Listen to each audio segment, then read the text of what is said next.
Tuzelli obyektimizni egalariga topshirdik. Bu obyektda mebellarni, patkulich hammasini olganmiz. Dizayndan chiqmagan holda mebellarni topshirdik.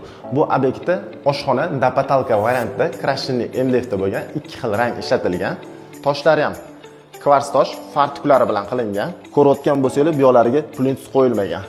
Bir tekisda tosh-toshga ulangan. Mo'ykali ichidan tushirilgan variantda, stroyniy mo'ykali.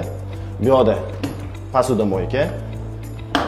Bir yoq tarafda penal variant, mikrovolnovka duxovka, bir yoq tarafda xolodilnik qo'yilgan.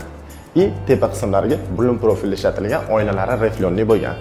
Bu obyektga kelganimizda nisha chiqarib qo'yilganning hisobiga, xolodilnik glubinasi katta olinganning hisobiga xolodilnik ancha oldiga chiqib qo'ygan.